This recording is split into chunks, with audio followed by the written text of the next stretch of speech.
you guys know when he's going to start. Thank you.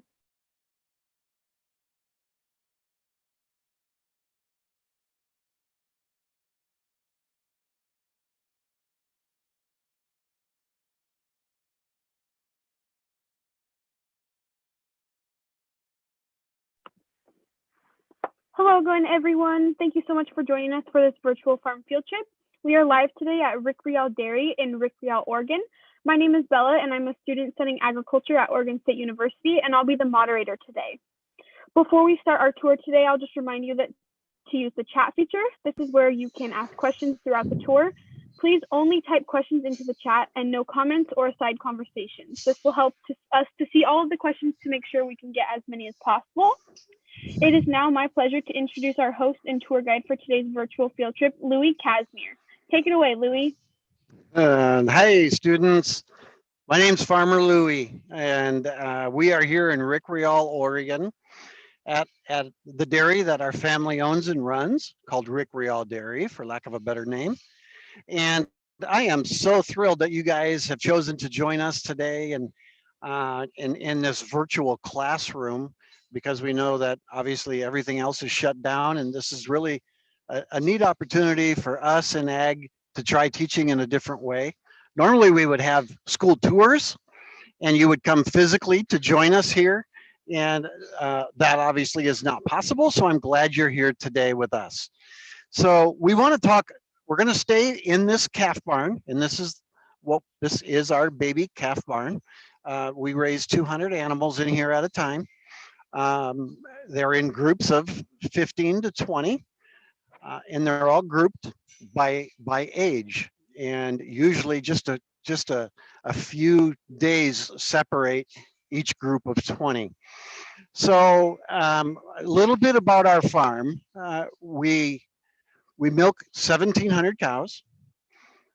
That's 1,700 times 3 times a day.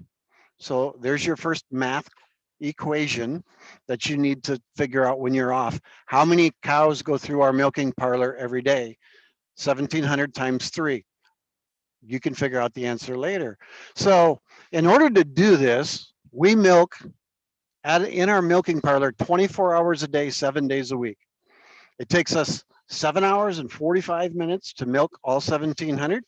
We stop for 15 minutes, clean things up, clean the pipeline, get everything going again, do it again. Every cow gets milked in 8 hours within 10 minutes, making 3 times a day milking.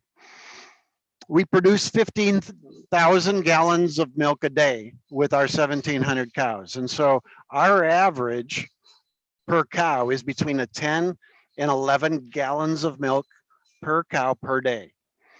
So when you go to the refrigerator and you've got the gallon jug, each animal produces 10 and a half of those.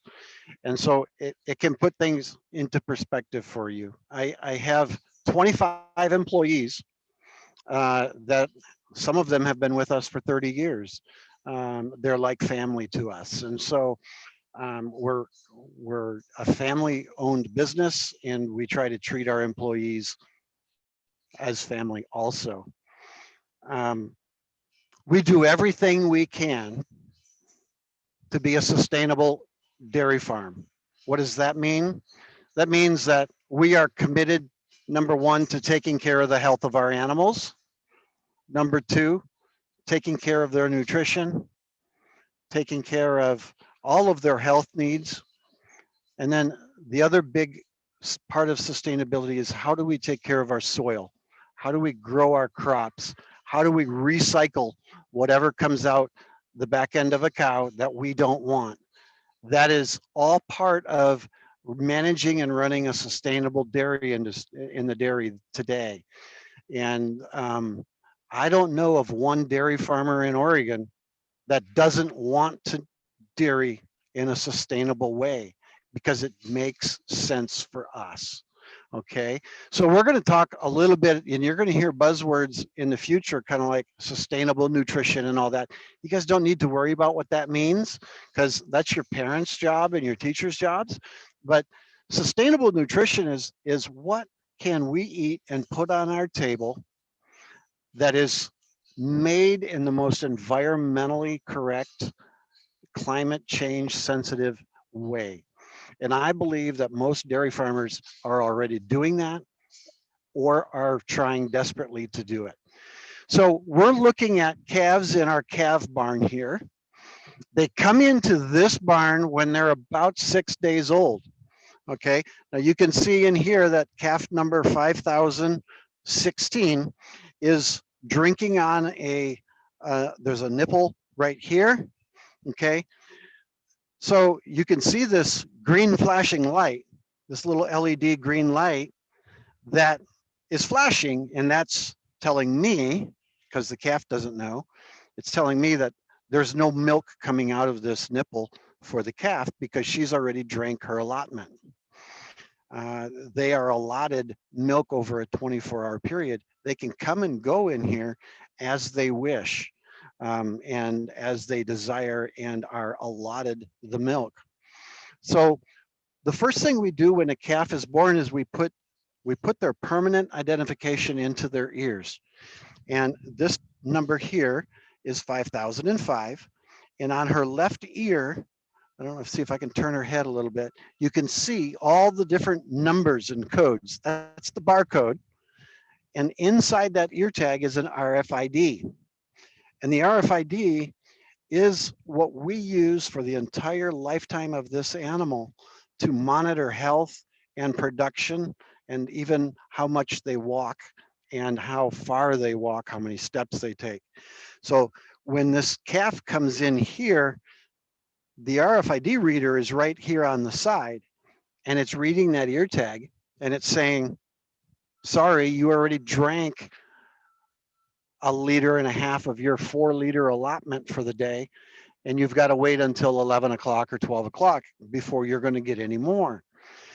And so when they come in, we start them at about 4 liters of milk, which is roughly a gallon of milk a day. Okay. So we start them at a gallon.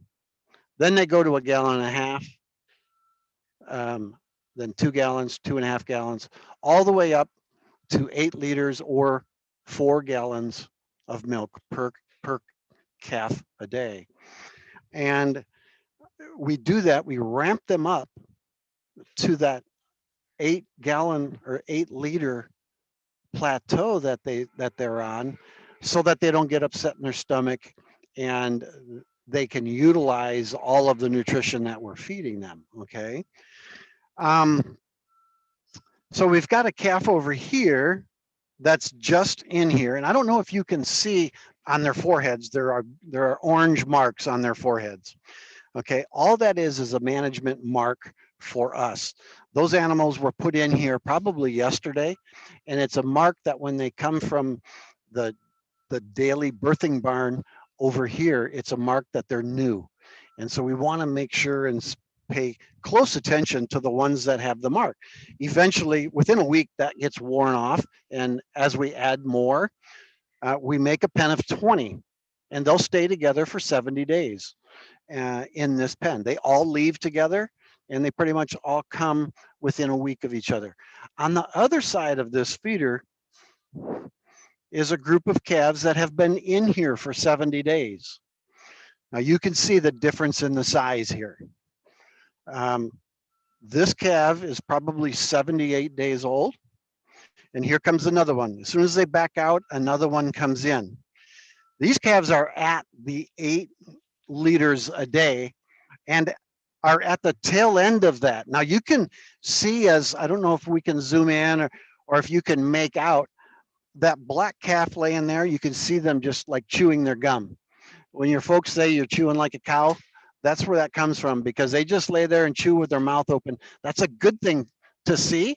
That's chewing their cud. That means that their digestive system is changing from an all milk diet to a drier diet that they're developing their 4 stomachs, and we know that that's a good sign. That means they're getting close to being ready to be weaned and taken out of here. So this calf that just came in here, you can see how much bigger this animal is than the other one. That's 70 days difference, a little over 2 months. And It's pretty amazing how fast they do grow. So this calf came in, the computer read the RFID tag and said, oh, you're allowed a certain amount of milk. So this is the powder milk, the, the bin that holds the powder milk. This holds about 100 pounds of milk, powder. The computer says, okay, calf, you can get milk and we're going to give you so much. In just a second, this will be empty. You're going to see the milk come out of here, fall into this blender. This water turns on, and the water that comes out is 106 degrees. It mixes this in the blender, and it monitors and measures exactly how much the calf is drinking. And when it gets to her full allotment, as soon as this calf has drank everything that we allot for it, this will stop happening. And then the calf will stand there and drink for a little while, thinking she's drinking, but she's not going to get anything out of it. So this is what we call a computerized feeding program, feeding system for our calves, okay? The reason we've gone to this versus some of you may have been here to the farm when you were a little younger and hand held a bottle for our calves. That used to be the biggest enjoyment that we had with dairy tours when you guys were allowed to come visit dairy farms. And feeding the newborn calves, they're half a gallon in the morning and a half a gallon at night. That's all they ever got was a gallon of milk. We never ramped that up. Also, in our old calf barn, we had our calves separated into individual hutches. And we did that because we thought the calves would get each other sick by touching each other. We all know about how COVID works and you got to have your mask and all that stuff. We thought, and we treated it, every animal kind of like they had COVID. And we didn't want them touching other calves. We thought that was a bad thing. Okay. So when we decided to build a brand new barn with group housing, I was very concerned. How, if I get one sick animal in this pen, how fast is it going to spread through this group of 20 and possibly over to this other group of another 20? So we've got 40 animals that are being contaminated and at risk because of one animal. And we have found out in the last 2 years that it's an unfounded worry for us, that the health benefit of our calves being together and walking around and being able to touch each other far outweighs the risk of them contaminating each other. And this isn't the only way. I'm not saying this way is the best way. Every dairy farm has an opportunity to choose the best way that they think will work. These are very, very expensive. This one machine, and there are 6 of them here, this one machine costs $33,000. So I can buy a lot of half gallons of plastic jugs to feed that would take the place of this. So the reason we're willing to spend as much money as we did in this particular barn is because of the difference in the sizes of the calves. Okay, we see that in 70 days, our calves are getting bigger and stronger being raised this way than getting just a gallon of milk and some grain like we used to do in our conventional barn. And we can come over here and we've got a calf that's just running and jumping and wanting to play. And as you can imagine, that never happened when they were in individual hutches where they had to stand up and they could turn around and kick their heels up, but they couldn't run and play with each other. And so that was a big decision factor for us. And one of the benefits is that this develops their muscles and their bone structure in such a way that when they are mature, they're a much stronger animal. And we know that the first 60 to 90 days of a calf's life will set the tone for the rest of its life, which is about 4 to 5 years. for how much milk they're going to produce.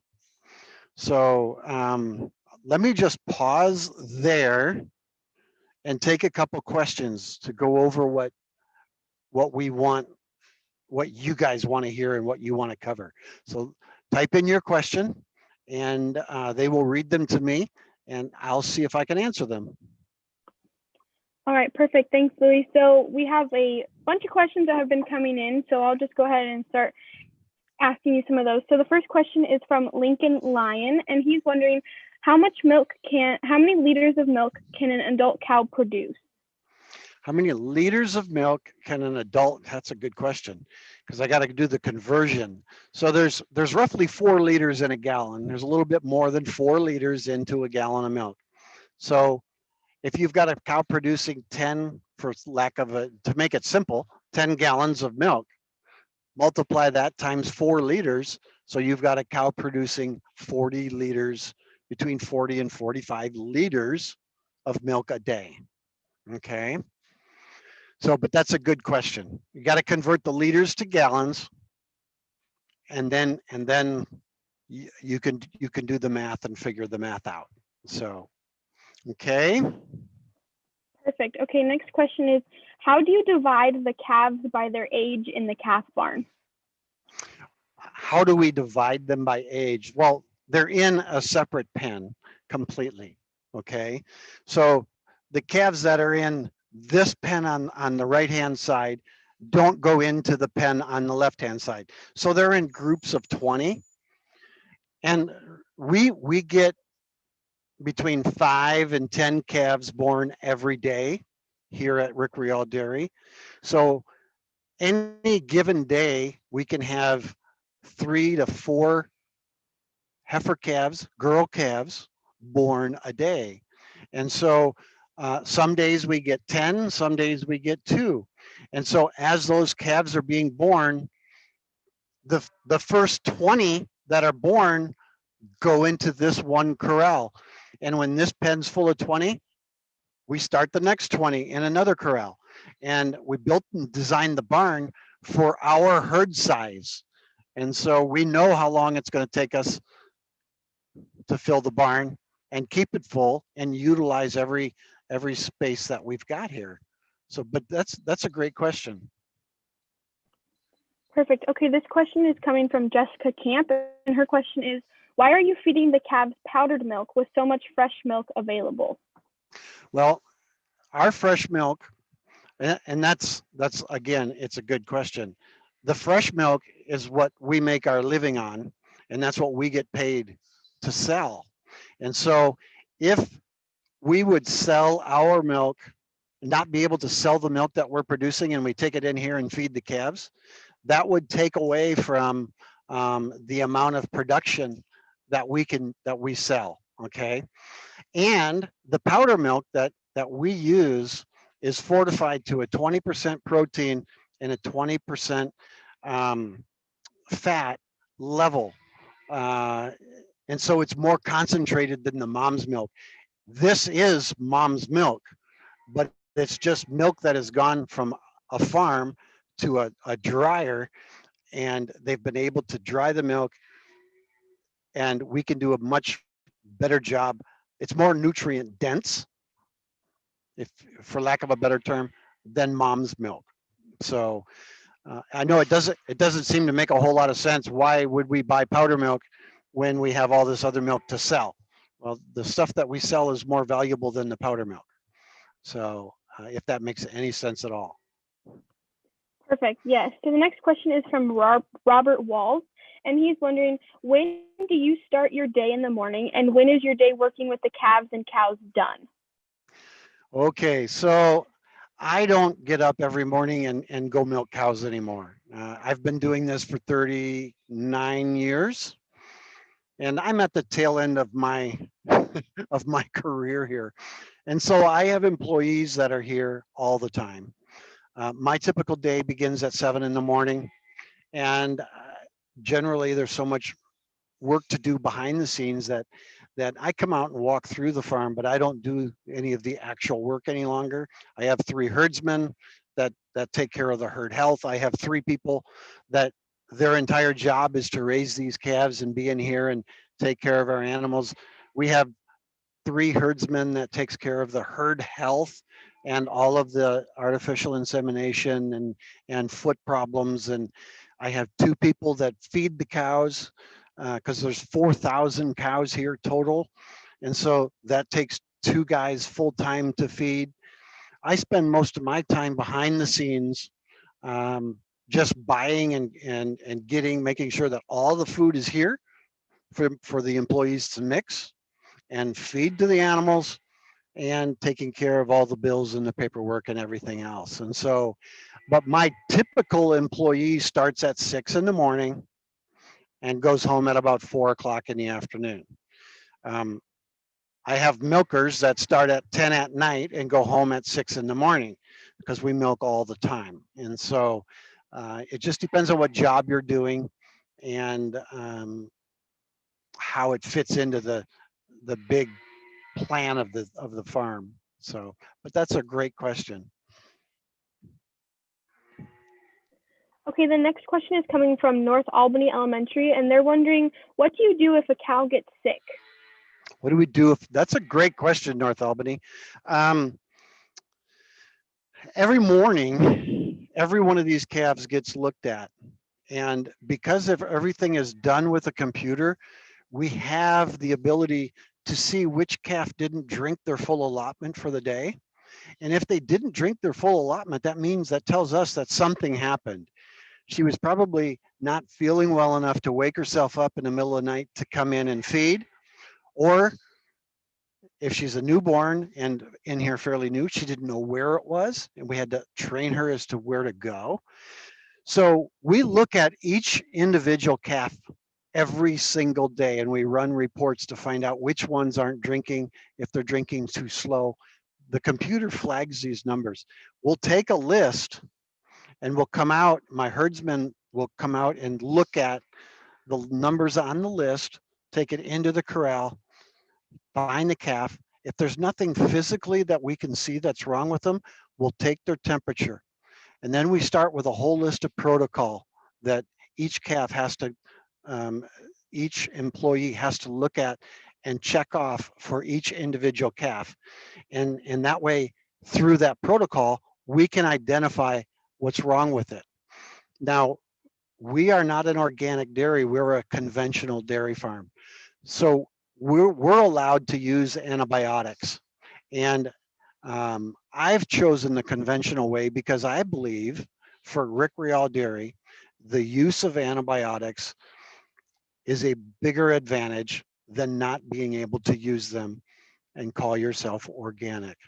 And so when a calf is sick, just like when we are sick as a human, the doctor will prescribe us some antibiotics to get over our disease or whatever's wrong with us. We do the same thing with our calves. A lot of times, um, the biggest issue that we have here in our barn here is number one, pneumonia, which is easily treated with tetracycline and sulfa. And so we write down every treatment that a calf gets. We write that into her health. That becomes her permanent health record. And we have records on every animal every time we've done something to them, whether it's a vaccine or an antibiotic treatment, or their hooves are trimmed, or they got pink eye in their eye, or they have an infection in their ear. Anything that goes wrong with that animal gets recorded on a daily basis into our database, and we keep track of all of that. And so we don't use antibiotics unless we absolutely have to. We use a lot of preventative probiotics, lactobacillus, some different things. We use a lot of nutrition. I have a nutritionist that comes here, and if the nutrition is correct for the animals, generally it's going to be correct, and the animals are not going to get sick. Okay. Um, so does that answer your question? I mean, we try very carefully to utilize antibiotics in the best way possible and use as little of it as possible. Perfect. Okay, so we have about time for one or two more questions. So there's been a lot of questions in the chat of wondering if calves can get COVID. That is a great question, even though it may seem kind of silly, because when COVID first hit, we didn't know.